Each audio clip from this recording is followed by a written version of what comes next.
YTN 뉴스 FM 슬기로운 라디오 생활. 안녕하세요. 아나운서 최영진입니다. 자, 보거나 들으시는 분들은 따라 하시면 좋을 것 같은데요. 오른손은 엄지손가락만 펴서 최고다. 이런 동작 취하시고요. 왼손은 오른손을 받쳐주시면 됩니다. 보이는 라디오 보고 계신 분들은 지금 제 손동작이 확인이 되실 텐데 이게 바로 수어로 존경과 자부심을 뜻하는 동작이라고 하는데요. 코로나19 환자들과 함께 최일선에서 사투를 벌이는 의료진을 응원하는 수어 캠페인이 진행 중입니다. 많은 연예인과 스포츠계 인사들도 동참하고 있는데요. 건강한 일상을 회복할 날을 기다립니다. 의료진 여러분 진심으로 감사드립니다. 자, 1부는 현장의 목소리로 생활 속 이야기를 들어보는 시간인데요. 사회적 거리두기가 완화되면서 바다로 떠나려는 분들 많으십니다.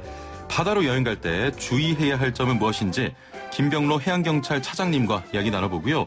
2부는 자동차 상담 준비되어 있습니다. 자, 그럼 4월 29일 수요일 YTN 뉴스 FM 슬기로운 라디오 생활 지금 바로 출발합니다.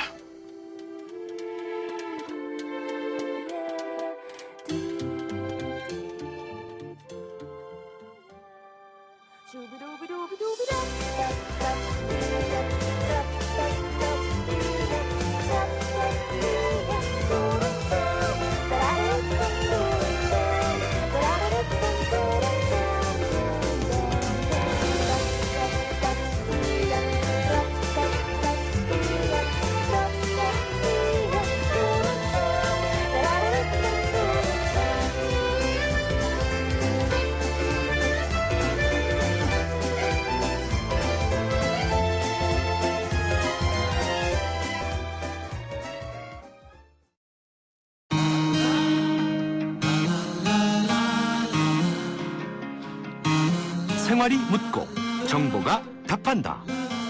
YTN 뉴스 FM 슬기로운 라디오 생활.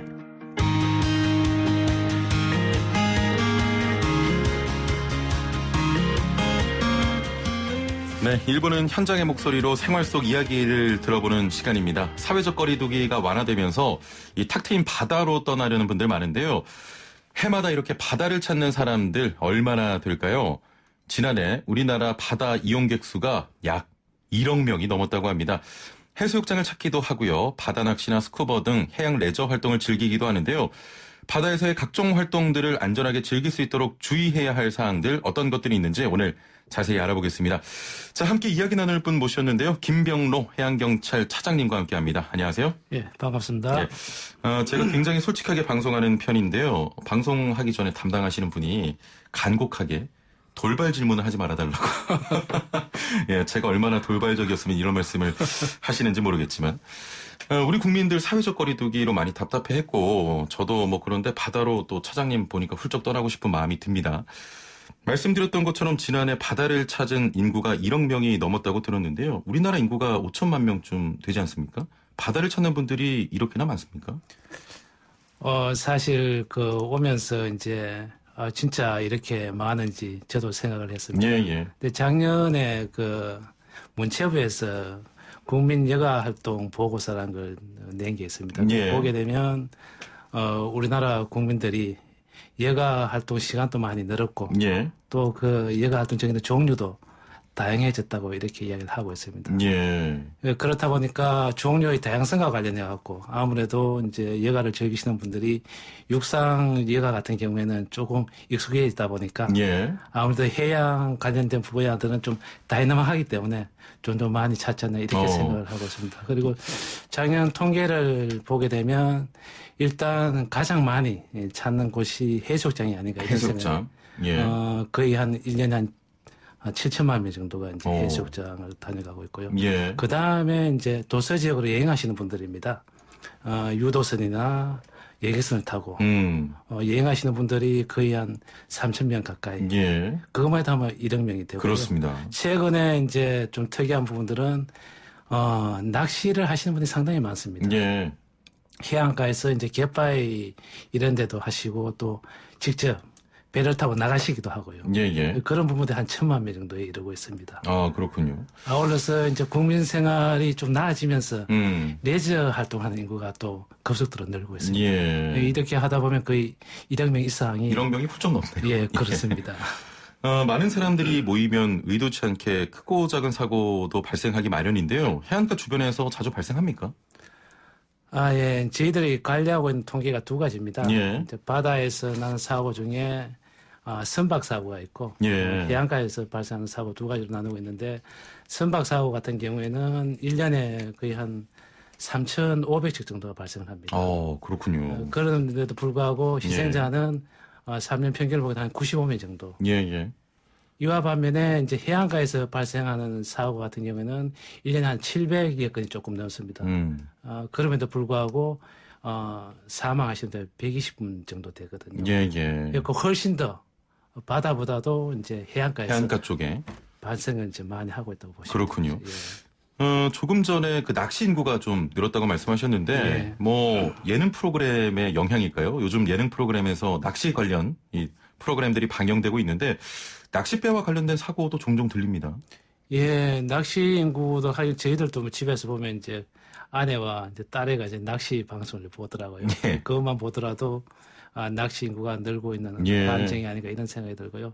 실제로 사고도 이제 느는 인구만큼 많이 발생을 하고 있습니다. 예. 통계를 보게 되면 17년도에 57건이 발생을 했고요. 그리고 18년도에 63건, 그리고 작년에는 83건이나 예, 예. 발생해서 지속적으로 증가하고 있는 그런 추세입니다. 아무래도 낚시하는 분들이 많아짐에 따라 사고도 많이 발생하는 예, 거죠. 그렇습니다. 또 바다 하면 낚시 레저 이외에도 뭐 수상 오토바이와 같은 각종 또 레저 기구를 이용한 활동도 빠질 수가 없을 것 같은데요. 역시 뭐 이용객이 많으면 사고도 적지 않을 것 같습니다. 예, 수상 레저 같은 경우는 일정한 수준의 이제 경제적인 수준이 올라야지만 즐기는 스포츠거든요. 예, 예. 뭐 수상 오토바이라든지 모터보트라든지 뭐 이제 스피드를 즐기는 이런 분들이 많이 활동을 하게 됩니다. 그렇다 보니까 수상 레저와 관련된 예. 이런 사고도 지속적으로 이제 발생을 하고 있습니다. 예. 작년에 보게 되면 거의 한 150여 건 이제 발생을 했었고, 또 그 중에 또 상당 부분은 인명사고로 동반하는 이제 그런 사고가 좀 있었습니다. 아, 그렇군요. 지금 차장님 마이크 조금만 앞으로 가까이 해주시면, 더 예. 좋은 목소리가 잘 들릴 것 같습니다. 해안가 주변 사고도 늘어나고 있다고 말씀하셨는데, 구체적으로 어떤 사고가 발생을 합니까?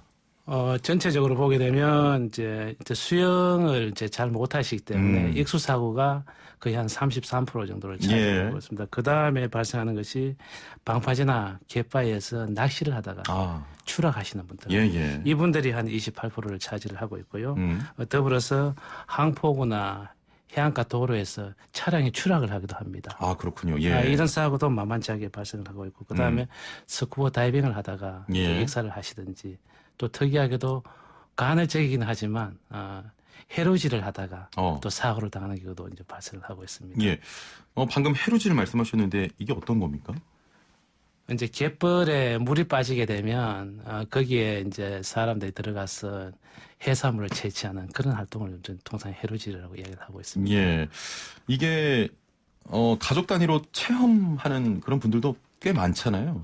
제가 여기에 오기 전에 작년까지 이제 세청에서 근무를 했는데, 예. 특이하게도 지자체에서 갯벌 체험장을 많이 만들고 있습니다. 갯벌 체험장. 예. 그렇다 보니까 가족 단위에 갯벌을 체험하는 사람들이 상당히 많이 오게 됩니다. 예. 통계를 보니까 한 100만 명 정도가 갯벌 체험을 한다고 100만 명. 그렇게 이제 나오고 있더라고요. 예. 유튜브로 조남등님께서는 바다에서 1년에 120명이나 사망한다니 놀랍네요 하셨네요. 많은 분들이 사고를 당하고 있습니다. 예. 갯벌 체험이라고 생각하면 사실 가족 단위의 또 놀이이고 위험하지 않을 것 같은데 주요 익사 사고 원인 중 하나라고 하니까 좀 두렵습니다. 어떤 예. 점이 그렇게 위험한 겁니까? 사실 저도 체험하면서 이제 갯벌에 빠져서 이제 고생을 한 적이 있는데, 예. 일단 갯벌에 들어가게 되면 사실은 이제 뭐 날카로운 바위라든지 간혹 이제 끼어진 유리병도 있고 그럽니다. 예. 그렇기 때문에 그런 걸로 인해서 이제 다치는 경우도 이제 발생을 하기도 하고, 중요한 것은 이제 밀물이 들어오는 시간을 모르게 되면 예. 거기에 고립이 돼서 이제 익사하는 사고가 발생을 하게 됩니다. 또한 봄철 같은 경우에는 안개가 끼다 보니까 아예 방향 감각을 상실을 해서 그렇군요. 이제 고립이 되는. 예. 그렇다 보니까 들어갈 때는 반드시 휴대폰을 갖고 계시면 휴대폰에 알람 설정을 하든지 해가 시간을 미리 체크하고 알람 설정을 해놓으면 이제 물이 밀려 들어오기 전에 미리 빠져오는 그런 지혜도 필요하지 않을까 이렇게 생각을 하고 있습니다. 더불어서 좀 구명조끼를 착용하고 간다든지 혼자 활동하는 건 또 위험하겠죠. 그렇죠. 2인 이상이 짝을 지어 간다든지. 예. 그리고 이제 갯벌 같은 경우에는 사실은 사고가 나게 되면 물론 이제 저희들이 신고를 받습니다. 신고를 받는데 위치를 특정하기가 상당히 애로사항이죠. 예. 왜냐하면 어디 있는지를 알아야 되니까. 그렇습니다. 육상에서 사고가 나게 되면 무슨 건물 옆에 앉아 무슨 이렇게 이야기를 하면 되는데 해상에서 사고가 나면 위치를 특정하기 어렵습니다. 그래서 최근에 해로드라는 앱을 발견을 했습니다. 그래서 해로드요? 해로드 바다의 길. 이걸 이제 깔고 계시면 신고를 하게 되면 바로 위치가 이제 표시가 되는 그런 굉장히 유용한 애플리케이션 그렇습니다. 같습니다. 그래서 연안에서 활동하시는 분들은 그 앱을 반드시 깔고 활동하시면 해로드. 바다길이라는 뜻입니다. 그렇습니다. 해안가 주변에서 일어나는 사고는 다 짚어본 것 같은데 특별히 또 조심해야 할 내용들이 있겠습니까? 조금 전에 말씀드린 이제 해안가 추락사고, 추락사고, 차량 추락사고 이 같은 경우에는 사실은 상당히 사망률이 높습니다. 작년에도 한 5, 60건 정도가 발생을 했는데 17분이 사망을 하셨거든요. 그렇군요. 이제 바다를 가다 보면 해안가 길이 옛날 구도로를 이제 활용을 하다 보니까 굉장히 폭이 좁잖아요. 폭도 좁고 이제 뭐 구불구불하기도 하고 또 항포가 경사도 심하다 보니까 차량이 의외로 많이 바다로 추락을 해서 생명을 잃는 경우가 많이 발생을 하고 있습니다. 그렇군요. 앞서 이야기했던 해안가 사고는 사실 구명조끼만 입었어도 생명을 지킬 수 있을 것 같은데 제가 조금만 화를 내겠습니다. 왜 안 입는 거예요? 저도 묻고 싶네요. 같은 마음이실 겁니다. 사실 작년 통계를 보게 되면 바닷가에서 이제 해안가에서 활동을 하다가 120명 정도가 이제 사망을 했습니다. 그런데 그분들의 구명동의 착용률을 보게 되면 거의 90% 이상이 착용을 안 하고 있습니다. 아무래도 이제 해안가 활동은 육지에서 연계가 되는 장소다 보니까 바다에서 선박을 타시는 분들은 바다에 떠 있으니까 항상 구명조끼를 입는 게 이제 어느 정도 생활화되고 있는데 그렇군요. 이렇게 처음 이제 바다로 놀러 오시는 분들은 육상하고 똑같은데 뭐 이런 생각을 하다가 바다에 휩쓸리는 추락 이런 상황이 되다 보니까 이제 구명조끼를 착용이 조금 부족하지 않나 이런 한마디로 안전의식이 좀 미흡하다 이렇게 보면 되겠죠. 그것도 그렇고 사실은 구명조끼가 상당히 중요한 게 어떤 상황이 발생을 했을 때 그 사람이 생존하느냐 마느냐 부분은 그 사람이 바다에서 오래 버텨주는 부분들이에요. 사망하는 경우가 바다에 버티지 못하고 물에 깔아넣는다든지 아니면 체온을 잃어가고 저체온증 그런 경우가 때문에 구명동에 있게 되면 일단 바다에 오래 견딜 수가 있고 체온도 유지가 되기 때문에 그 기간 동안 우리들이 신속히 현장에서 구조할 수 있는 반드시 구명조끼는 착용해 주시라는 다시 한번 말씀드리고 싶습니다. 유튜브로 김 선수님께서는 해로드 앱 다운받아야겠어요 하셨고요. DHS님께서는 해로드 앱이요. 이게 티맵 같은 건가요 하셨는데 위치 그 위치가 이제 바다에서 위치를 나타낼 때는 경도와 이도로 표시를 하거든요. 그러니까 뭐 무슨 건물 옆 이게 아니고 경의도는 아직 점으로 표시가 되기 때문에 바로 현장으로 이제 갈 수가 있습니다. 본인의 위치를 알려주는 서비스다 이렇게 보면 될까요? 그렇습니다. 알겠습니다. 크고 작은 사고가 발생하는 바다, 육지에서보다 자칫 더 위험한 순간이 많습니다. 이럴 때 해경의 역할이 굉장히 중요할 것 같습니다. 아시다시피 이제 해양경찰은 제복 조직입니다. 제복 조직이 우리가 통상적으로 보게 되면 군이나 경찰, 소방 이런 걸 연상을 하실 겁니다. 제복 조직의 공통된 임무가 국민의 생명과 재산을 보호하는 것입니다. 군은 전쟁이나 우발 상황으로부터 국민의 생명과 재산을 보호하고 경찰은 범죄로부터 국민의 생명과 재산 그리고 소방 같은 경우는 재난으로부터 근데 해양경찰 같은 경우는 해상의 이 모든 것을 이제 감당하는 조직입니다. 그렇기 때문에 특히 해양사고와 관련해 갖고는 해양사고는 해양경찰이 119라 보시면 됩니다. 그래서 사고가 났을 때 즉각적으로 저희 쪽으로 연락해 주는 걸 주시게 되면 저희들이 어떤 어려움이 있더라도 신속히 현장에 가서 그분들의 목숨을 보존하겠다는 말씀드리겠습니다. 국민의 한 사람으로서 부탁드리고요. 유튜브로 블레스코리아님께서는 구명조끼 안 입는 사람들 진짜 많아요 하셨고요. 권용동님께서는 말씀을 너무 잘해 주십니다. 좋은 정보 많이 말씀해 주셔서 감사합니다. 또 이런 응원의 답을 주셨습니다. 우리나라 그 전체 해안선 길이는 약 15,000km로 유럽을 왕복하는 거리라고 합니다. 해안가를 보다 효율적으로 안전 관리할 수 있는 방안이 있겠습니까? 15,000km가 해안선이 되는데 저희들이 그 사고가 발생했을 때 출동할 수 있는 그런 거점 구조대가 파출소로 저희는 칭하고 있습니다. 예, 예. 그게 한 95개 정도가 지금 있습니다. 그냥 산술적으로 해보면 한 개의 파출소가 담당할 거리가 한 150km 이렇게 된다고 보시면 됩니다. 그렇기 때문에 육상으로 차로 이동을 하더라도 150km 같으면 그 절반에 해당하는 75km 간다도 거의 1시간이 걸리게 되거든요. 예. 근데 사람이 바다에 빠졌을 때 1시간 후에 생존한다. 상당히 좀 상상하기 어려운 부분들이죠. 예. 그렇기 때문에 사실은 그 현장에 있는 근처에 있는 민간 자원들의 도움이 절실히 필요합니다. 그래서 해양사고의 기본적인 것은 해양경찰이 책임을 지고 있지만 이거는 민과 관이 협업을 해야 되는. 그래서 작년 같은 경우에는 그 연안 순찰대라는 것을 조직을 해갖고 아주 효과적으로 운영을 한 바가 있습니다. 앞으로 이런 민간이 참여하는 체계를 좀 더 많이 강화하고 갖고 갈 생각입니다. 알겠습니다. 국민의 또 안전을 위해서 노력해 주시길 바랍니다. 오늘 말씀은 여기까지 듣죠. 감사합니다. 예, 고맙습니다. 네, 지금까지 김병로 해양경찰 차장과 함께했습니다. 생활의 달인이 되는 법이요? 하하! YTN 뉴스 FM 슬기로운 라디오 생활을 들으셔야죠.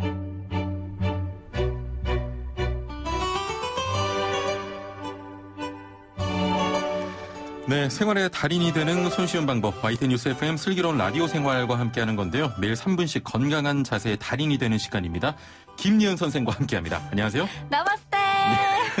한 이틀 나가고요. 애청자분의 문자가 왔어요. 아, 정말요? 세상에서 이렇게 시끄러운 요가는 처음이네요. 기존의 그런 방식을 버려야 됩니다. 그렇죠. 기존 탈피해야 됩니다, 여러분. 자, 오늘 어떤 자세입니까? 네. 여러분, 하루 중 가장 많이 쓰는 신체 부위 뭔가요? 저한테 여쭤보는 겁니까? 그렇죠. 예.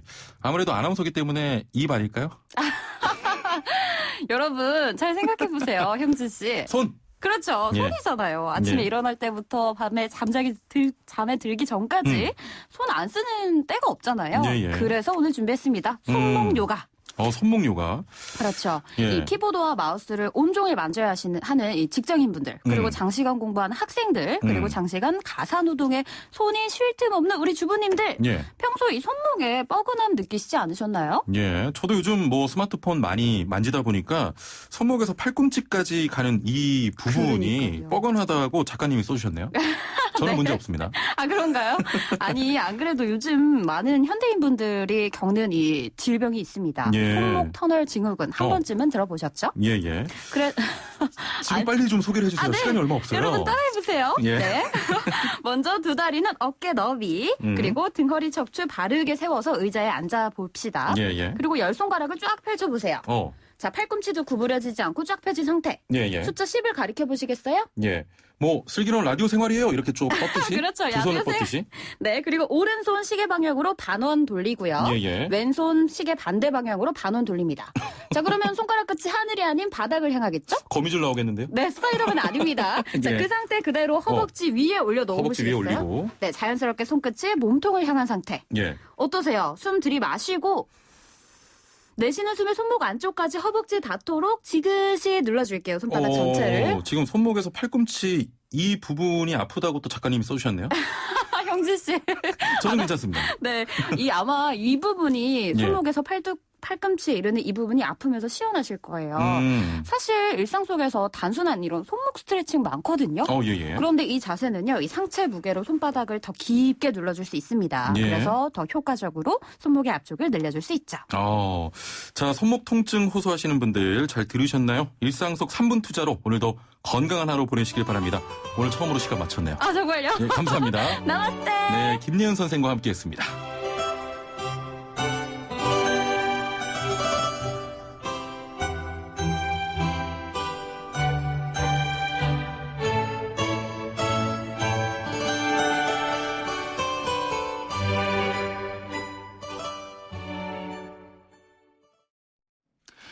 네, 제 주위에서도 보니까요, 손목 통증 호소하시는 분들 많으신데요. 말씀드린 요가 동작 따라해 보시길 바랍니다.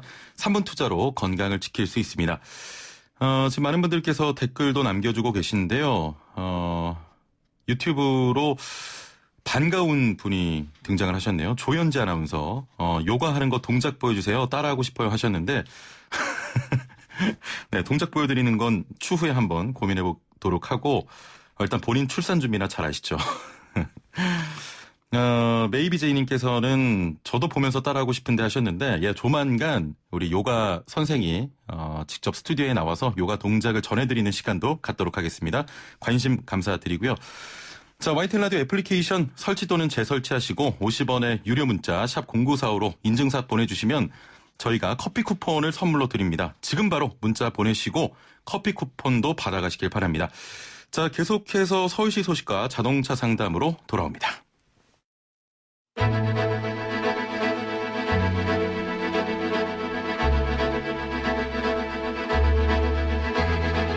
구석구석 알찬 정보들을 모아 지혜로운 생활로 인도합니다. YTN 뉴스 FM 슬기로운 라디오 생활.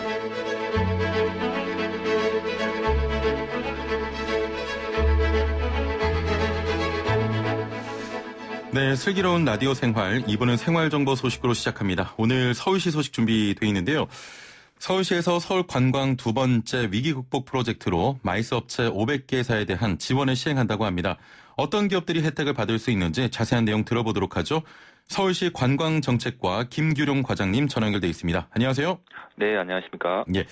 자, 서울시에서 시행하는 마이스 위기 극복 프로젝트 500개사에 지원한다고 하는데 어떤 내용인가요?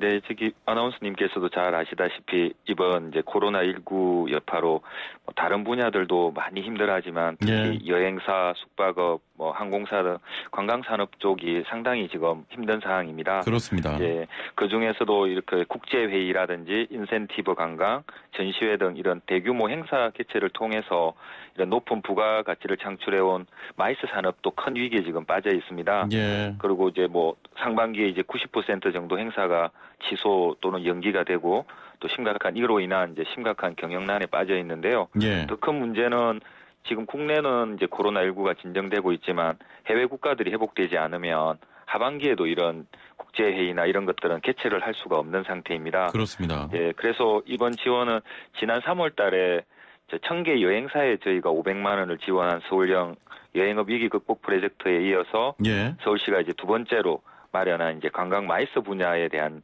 지원 대책입니다. 이걸 통해서 마이스 기업들이 빨리 이렇게 피해의 어떤 구제와 안정화에 기여하고자 본 프로젝트를 마련하게 되었습니다. 그렇군요. 자, 그렇다면 구체적으로 어떤 지원입니까? 예, 이 지원은 이 위기 극복 프로젝트는 이제 서울에 소재하고 있는 마이스 기업 500개 업체에 각 500만 원씩 총 25억 원의 사업비를 저희가 마련을 했습니다. 이제 사실상 이제 지금 개점 휴업 상태인 마이스 기업들이 이제 코로나19가 종식되고 나면 이런 변화된 트렌드에 좀 선제적으로 대응하고 바로 행사를 진행할 수 있는 이런 사전 준비 작업을 위한 그런 최소한의 비용을 지원하는 것이고요. 이번에 이 특징은 이제 다양한 산업이 마이스 분야는 이렇게 연결이 되어 있습니다. 그래서 서울 소재의 어떤 국제회의 기획업이라든지 전시기획업뿐만 아니라 여기와 연관되어 있는 공연업, 운수송업, 전시 디자인, 설치업 등 이런 기업들 저희가 부분 마이스 기업이라고 하는데요. 이런 기업들도 저희가 이번에 지원을 하게 됩니다. 그렇군요. 또 그리고 이제 기업 업체뿐만 아니라 또 이런 마이스 업계 종사자들의 어떤 이런 직무 능력 향상을 위해서 온라인 교육도 이번에 지원을 합니다. 그래서 업계 종사자들이 이런 휴직이 좀 장기화되면 이런 마이스 전문 과정이라든지 직무 능력 과정 등 이런 다양한 온라인 수강을 할 수 있는 프로그램인데요. 한 분당 100시간까지 수강을 할 수 있고 사업장당 최대 10명까지 이용 가능합니다. 마이스 전문 과정과 직무 능력 향상 과정 등의 다양한 온라인 교육을 수강할 수 있는 프로그램이고요. 그렇다면 선정 기준은 어떻게 됩니까? 예, 이번에 선정 기준은 이제 한 서울에 지금 마이스 관련 업체들이 한 2,200개 정도 등록이 되어 있는데 저희가 예산만 충분하면 다 지원을 해드렸으면 좋겠는데 이제 예산 사정상 이렇게 500개 정도 기업밖에 지원하지 못하게 돼서 최근 2년간 마이스 실적하고 이 코로나19로 인한 피해 현황 등을 이제 1차로 그 정량 평가를 하고 예. 그리고 이제 이번에 사업 계획서를 저희가 제출을 하게 했는데 그 제안 사업의 어떤 필요성이라든지 서울 마이스 산업의 기여 도동을 종합 심사해서 총 500개 업체를 선정하게 됩니다. 예, 500개 업체고요. 네, 그렇습니다. 자, 그렇다면 마지막으로 신청 방법도 소개를 해주시죠.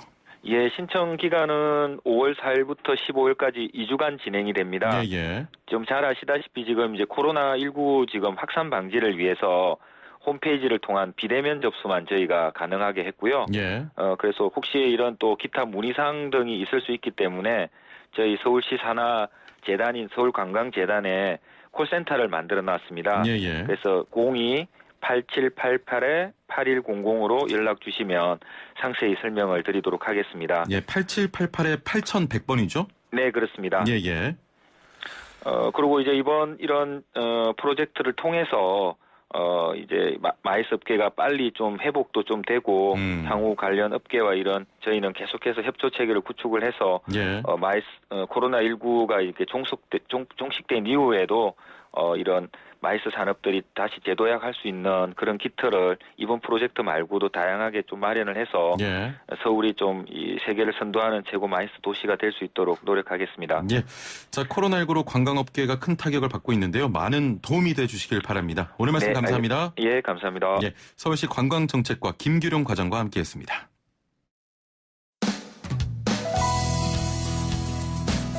슬기로운 라디오 생활 2부에서는 건강, 세금, 자동차, 부동산, 노동 분쟁까지 생활 속 궁금증과 상식들을 속 시원하게 풀어보는 상담실이 마련됩니다. 상담이 필요하신 분은 유료 문자 샵 0945, 우물정 0945번이나 YTN 라디오 전용 애플리케이션 예스 채팅창을 통해 참여하실 수 있습니다.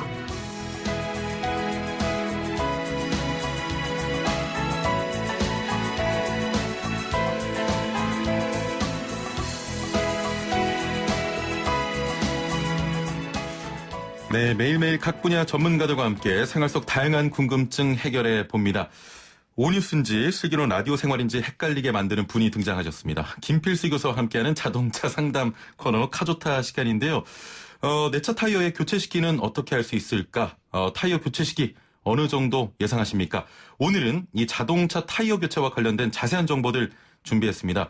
오늘의 주제와 함께 자동차와 관련된 모든 궁금증 바로바로 답변해드리니까요. 우물정 0945, 샵 0945, 단문 50원, 장문 100원의 정보 이용료가 있는 문자 메시지 이용하셔도 되고요. 스마트폰 사용하시는 분들은 새롭게 리뉴얼된 YTN 라디오 애플리케이션 활용하시면 됩니다. 자, 지금 보이는 라디오 함께하고 있는데요. 유튜브에서 YTN 라디오 라이브 검색하시면 역시 실시간 참여 가능합니다. 자, 그럼 오늘의 상담사 모셔보죠. 대림대 자동차과 김필수 교수와 함께합니다. 안녕하세요. 네, 안녕하세요. 예. 네. 이렇게 또 뵙는군요. 그렇습니다. 제가 네. 슬기로운 자동차 생활 좀 노력하겠습니다. 알겠습니다. 또 이렇게 오뉴스에서 함께하다가 슬기로운 라디오 생활로 함께해서 굉장히 반가운데요. 네. 뭐 간단하게 각오 한마디만 부탁드립니다. 열심히 하도록 하겠습니다. 생존했습니다. 살아났습니다. 그러면 못 오신 분들은 뭐 죽은 거예요. 예, 알겠습니다.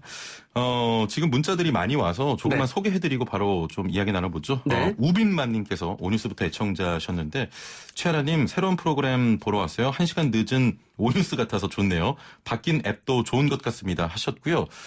8008번님 잘 듣고 있습니다. 최영진 아나운서 파이팅 하셨는데 최형진입니다. 저를 두고 최용진, 최향진 뭐 다양한 것들이 나오는데 최형진 아나운서고요. 승용차에서 94.5 주파수 맞춰놓은 것을 사진 보내주셨는데 새로운 YTN 라디오 애플리케이션 설치하시고 인증샷 보내주시면 저희가 커피 쿠폰 선물로 드리겠습니다.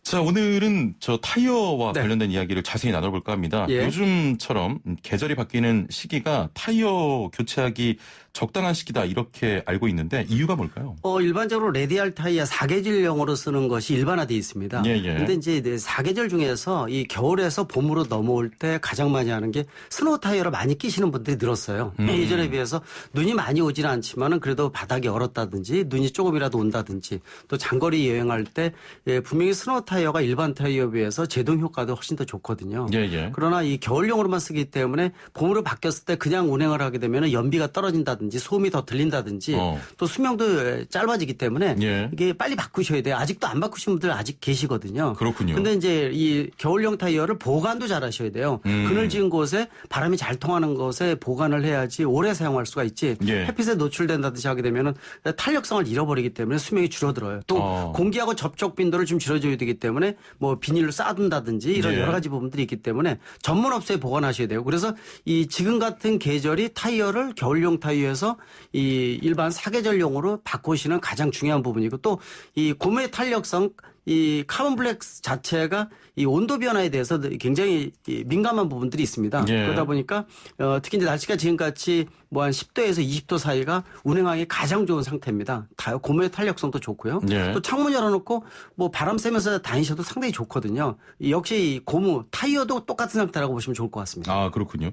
그 운전자들도 손쉽게 타이어 교체 시기를 알 수 있는 방법이 있습니까? 제일 중요한 부분들은 타이어가 편마모가 됐는지 예. 결국 이제 트레드라고 해서 이 홈의 깊이가 어느 정도 됐는지를 보는 게 제일 중요합니다. 그래서 새 타이어를 끼우셨을 때 타이어 홈의 깊이가 5mm 이상 되는 거나 상당히 깊다는 걸 볼 수가 있거든요. 예, 근데 예. 오래 쓰다 보면은 이게 다 달아나가지고 마모 한계선이라는 게 있는데 이 마모 한계선은 타이어 옆면을 보게 되면은요, 옆면에 화살표가 한 3군데, 4군데가 표시돼 있어요. 예. 그 화살표가 표시된 데를 따라서 가운데 이 홈의 깊이 쪽으로 가오게 되면은 마모 한계선이 사이에 들어가 있거든요. 예, 그걸 예. 보실 줄 알아야 되는데 그게 모르시겠다 그러면은요, 동전 이순신 장군 상에 있는 그래서 그걸 거꾸로 집어넣어서 갓이 가려지게 되면은 홈의 깊이가 충분한 거고요. 예. 갓이 노출되면은 홈이 많이 마모가 됐구나. 타이어 이거 수명이 줄어들었네. 좀 한번 면밀히 살펴보시고 교체 시기를 보시는 거 좋고요.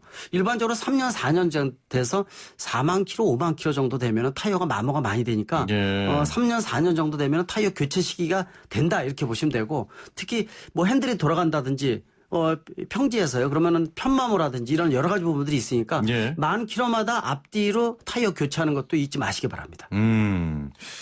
이순신 장군의 갓. 네. 예, 확인하시기 바랍니다. 갓을 확인하시기 바랍니다.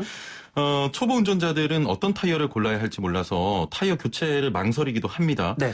내 타이어 크기는 어떤지 또 어떤 타이어가 좋은지 모르는 것 참 많으실 텐데요. 네. 타이어 선택할 때 참고할 만한 내용들이 있겠습니까? 가장 중요한 것이 자기 차의 그 자동차 매뉴얼이 제공되거든요. 예. 매뉴얼에 자기 차의 타이어의 크기가 얼마 크기가 적당한지 나와 있습니다. 또는 이제 앞문을 열게 되면 도어 옆면에 붙어 있거나 아니면은 그 연료 주입구 뚜껑에 붙어 있는 경우도 있어요. 그래서 위치가 조금씩 틀리지만은 자기 타이어의 타이어 공기압과 타이어의 크기가 모두 표시돼 있습니다. 그걸 보시고 그 크기에 맞춰야지 그보다 적다든지 너무 크게 하게 되면은 차에 무리가 갈 수밖에 없기 때문에 또 공기압도 보통 일반 승용차 같은 경우에는 40 PSI 정도, 그 정도가 일반적으로 돼 있거든요. 근데 타이어 공기압은 적은 것보다도 약간 많은 게 좋습니다. 그러니까 많아도 한 5% 정도, 그래서 10% 이내로 들어가시면은 가장 적정한 타이어 공기압이고 역시 마모가 안 돼 있는. 그리고 요새는 타이어가 사계절용 타이어도 있지만은 이 기능성 타이어라고 해서요. 그런 것들 많이 장착을 합니다. 근데 기능성 타이어가 크게 나눠서 디렉션 타이어라고 방향성 타이어가 있는데 옆면에 화살표가 그려져 있는데 화살표 방향으로 진행되는 방향으로 껴줘야지 반대로 껴주면 더 위험하다고 볼 수가 있고요. 그리고 인아웃 타이어라고 해서 안과 밖을 이 보강재가 틀리게 돼 있는 이런 기능성 타이어가 있어요. 그래서 아웃이도 하고 썬 부분들이 바깥으로 나와 있어야 되거든요. 그래서 심지어는 정비업소에서 이걸 반대로 끼워준 경우도 있어서 굉장히 위험한 상황도 있었거든요. 그래서 본인이 직접 기능성 타이어인지 즉 방향성 타이어인지 아니면 인아웃 타이어인지 이런 것들도 보시는 것도 하나의 요령이니까 요새는 기능성 타이어 끼워주게 되면은 승차가 만전도 또 이 마모라든지 이런 것들을 어느 정도 방지할 수가 있습니다. 예, 알겠습니다. 오늘 타이어 관련해서 몰랐던 분들은 아주 중요한 팁들 얻어가실 수 있습니다. 네. 상담 좀 이어가 보도록 할게요. 4306번님, 13년식 그랜드 카니발 11인승입니다. 주행 중에 악셀을 뗐다가 밟는 순간에 매번 뒤쪽 아래에서 탁 소리가 납니다 하셨네요.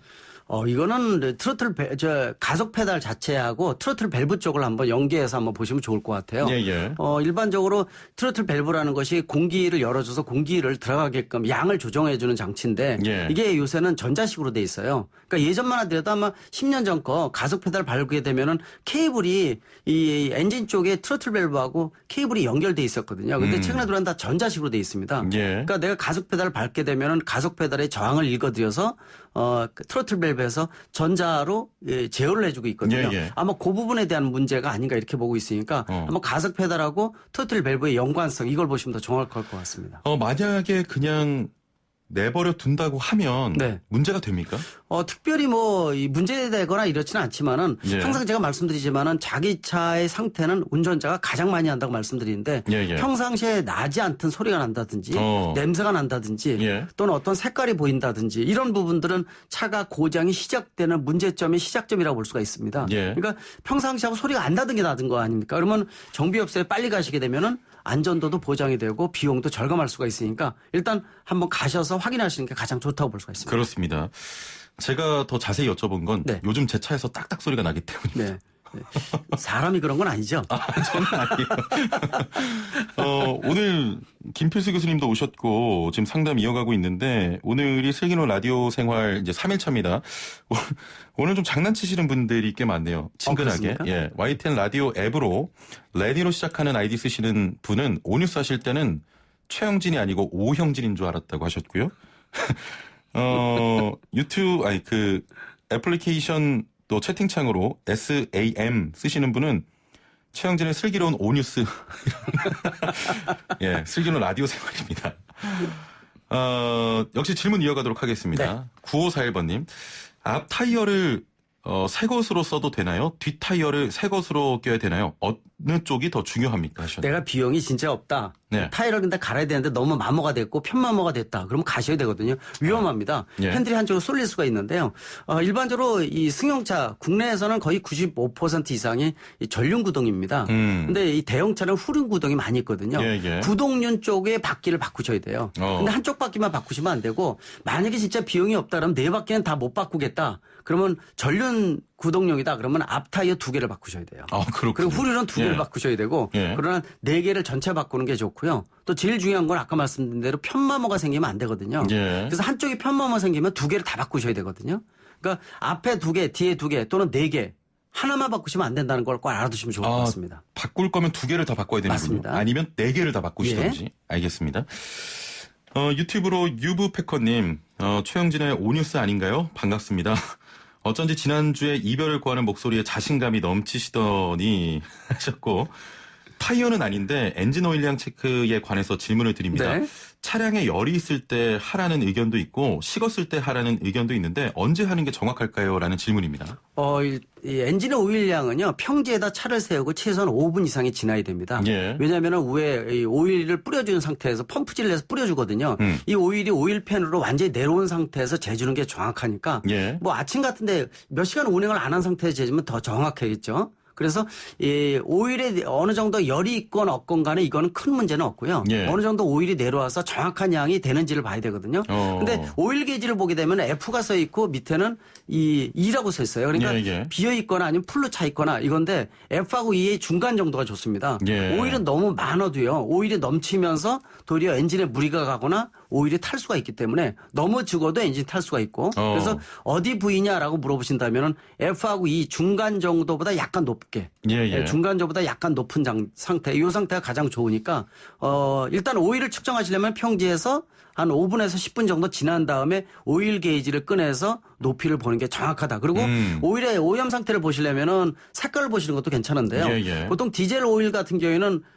약간만 끓어도 시커멓게 변합니다. 근데 엔진 오일은 그래도 어느 정도 투명성이 있거든요. 근데 좀 오래됐는데 색깔도 변했다 그러면 문제가 있는 거고 손 숟가락으로요 이렇게 만져서 비벼보게 되면은 껄끄러운 게 만져진다 그러면은 속에 이물질이 유입됐다는 뜻입니다. 그렇군요. 원래 매끌매끌해야 되거든요. 예. 그 상태를 보시는 것도 요령이라고 볼 수가 있습니다. 예. 충분한 답변이 된 것 같습니다. 7333번님.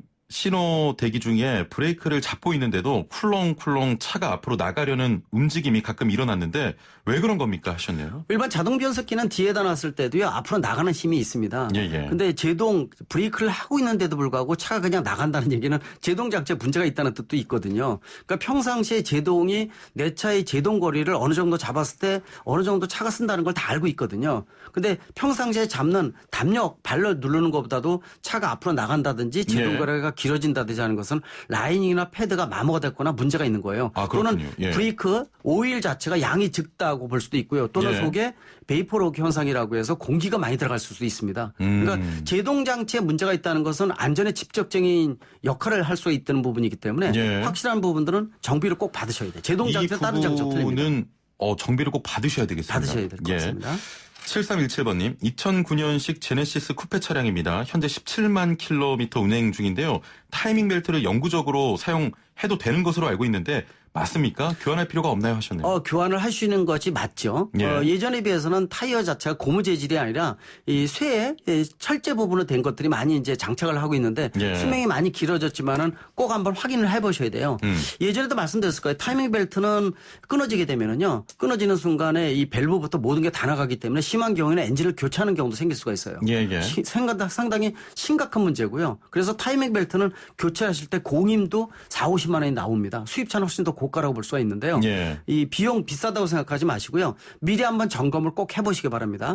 재질이 좋은 걸 쓴다 하더라도 타이밍 벨트는 상태를 보셔서, 그래서 타이밍 벨트를 가실 때는 벨트만 가는 게 아니라 텐션 베어링이라든지 이 물펌프라든지 또 다른 벨트까지도 같이 통째로 갈아주는 것이 공임을 아낄 수 있는 방법이거든요. 그래서 타이밍 벨트 보실 때 다른 주변 장치까지 함께 보시게 되면 안전도를 보장할 수가 있으니까 꼭 한번 이것도 보셔야 됩니다. 보셔야 됩니다. 애플리케이션 채팅창으로 노바2060님, 휠 얼라이 전문점에서 오무겨 이상이 있다고 수리 후에 얼라이 하라는 판단을 받았습니다. 근데 사업소 가니까 오무기어 수리 필요 없다고 하는데 얼라이를 받아야 할지 고민이 됩니다. 타이어는 1, 2년 후 교체 예정입니다. 조언 부탁드립니다. 그래서 어려운 용어가 굉장히 많습니다. 얼라이먼트라고 얘기를 하는데 얼라이먼트가 이제 정렬이라고 해서 앞뒤 자동차의 상태를 직진성이라든지 여러 가지 안전성을 보장할 수 있는 부분들이에요. 그래서 혹시 지금 타이어 말씀드린데 타이어는 교체하시게 되면은 휠 밸런스를 꼭 보셔야 되는데 또 타이어가 3, 4년마다 교체할 때 얼라이먼트도 같이 보시는 게 좋습니다. 얼라이먼트라는 게 차의 정렬, 앞뒤가 정확하게 전진이 되는지 차의 균형이 잡혀 있는지를 전체를 보는 거거든요. 그래서 그 부분을 보시게 되면은 아마 홈기어라든지 각종 부품에 대한 상태를 보실 수가 있으니까 얼라이먼트를 한번 보시면 좋을 것 같아요. 그리고 얼라이먼트는 비용이 뭐 받는다 하더라도 보통 4, 5만 원 정도거든요. 그리고 더 저렴하게 해주는 단골 전기업소는 굉장히 저렴하게 해주니까 꼭 한번 보시면은 자동차의 상태가 틀려지고 여기에 맞는 부품의 교환이라든지 상태를 확인할 수가 있습니다. 그렇군요. 알겠습니다. 오늘 준비한 내용은 여기까지인데 오늘 커피 쿠폰 당첨자를 좀 발표할 시간이 된 것 같습니다. 0583번님, 오뉴스 애청자였는데 슬기로운 라디오 생활 쭉 애청자 될게요. 당첨이고요. 2639번님, 목소리와 외모가 다르네요. 하지만 둘 다 좋으십니다. 현란해진 앱 잘 사용합니다. 커피 주시면 만나게 마실 예정이에요. 하셨는데 드릴까요? 네, 드려야죠. 드려야죠. 맛있게 드시고요. 6403번님, 형제님, 슬기로운 생활 매일매일 슬기롭게 잘 듣고 있습니다. 파이팅. 역시 드릴 거고요. 3724번님, 처음으로 라디오 앱이라는 걸 설치했습니다. 신기합니다. 잘 사용하겠습니다. 하셨고, 5705번님께서는 최영진의 슬라생 3일차 너무너무 재밌고 슬기로워요. 커피 쿠폰 주셔야 하셨는데, 드릴까요? 드려야 됩니다. 자, 모두 드리겠습니다. 참여해주신 모든 분들 감사드리고요. 오늘 말씀 여기까지 듣겠습니다. 감사합니다. 네, 고맙습니다. 대림대 자동차과 김필수 교수와 함께했습니다.